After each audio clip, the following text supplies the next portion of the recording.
بسم الله الرحمن الرحيم والصلاة والسلام على أشرف المرسلين سيدنا محمد النبي الأمي الكريم. اللهم لا سهل إلا ما جعلته سهلا وأنت تجعل الحزن إذا شئت سهلا.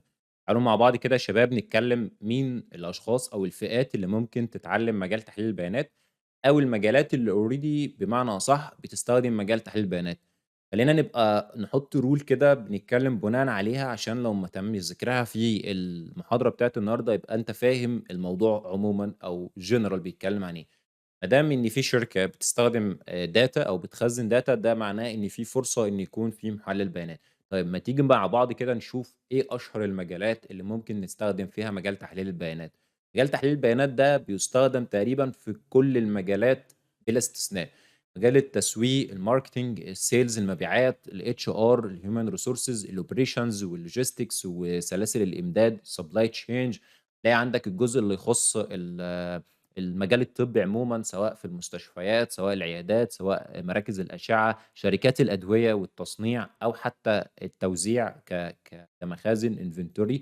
وهتلاقي عندك جزء كبير جدًا يخُص الreal estate وما أدراك من الreal estate. ولو دخلنا deeply أكتر جزء فيه يخُص المخازن وجزئية إدارة المشاريع المستخلصات وما شابه من هذا الاتجاه. هتلاقي عندك برضه جزء يخُص الfinance المالي، الجزء المالي والتحليل المالي إعداد القوائم وتحليلها وهكذا. هتلاقي عندك جزء كبير جدًا يخُص السياحة والفنادق وإشغال الغرف والكلام ده كُلّه، شركات السياحة عمومًا. هتلاقي عندك جزء كبير كمان يعني آخر البروجيكتات اللي كنت اشتغلت عليها كان مع شركات الاتصالات، زي في مصر مثلًا فودافون واتصالات وموبينيل وعلى سبيل المثال مثلًا في السعودية هتلاقي عندك STC أو موبايلي أو زين وهكذا.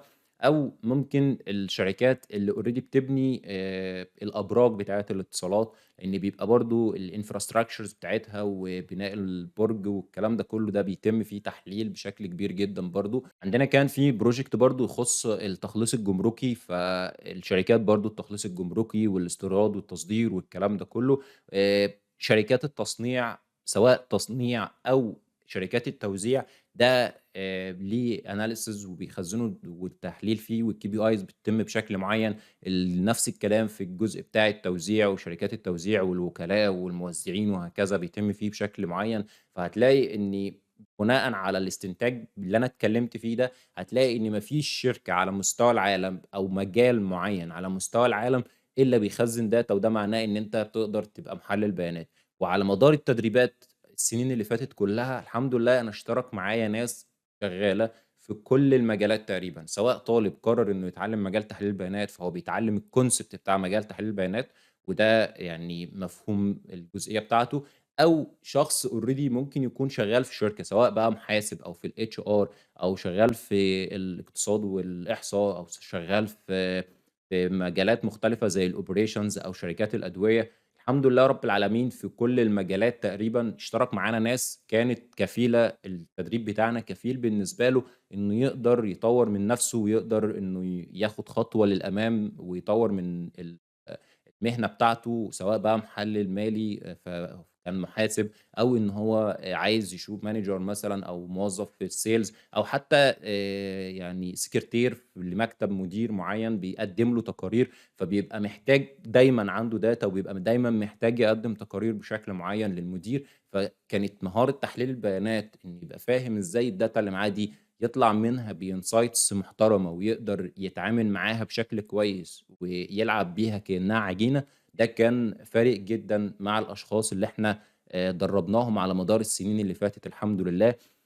فهمك للbusiness اللي أنت already شغال فيه يفرق جدًا في الKPIs اللي أنت بتطلّعها. فسواء أنت بقى قررت تبقى محلل بيانات، فممكن تختار domain تشتغل فيه، أو ممكن تبقى فاهم الconcept بتاع تحليل البيانات، فأيًا كانت الdata اللي هتيجي معاك هتبقى عارف إزاي تتعامل معاها بشكل professional جدًا.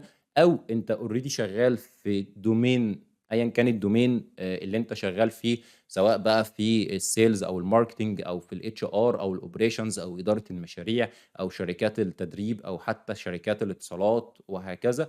فكل الكلام ده مجال تحليل البيانات هيفيدك بشكل كبير جدًا في إن أنت الdata اللي معاك دي بدل ما هي data خام، لأ أنت هتطلع منها بKPIs وتطلّع منها insights تقدر تساعدك بشكل كبير جدًا، حتى لو أنت مطلوب منك تقارير شهرية أو أسبوعية أو حتى يومية، هتبقى عارف بكل دقة إزاي تطلّع الinsights دي بضغطة زرار. أنت خلاص بتبقى فهمت إزاي تتعامل مع الdata وما تقعدش تلِف حوالين نفسك كتير عشان تطلع بتقرير في الآخر.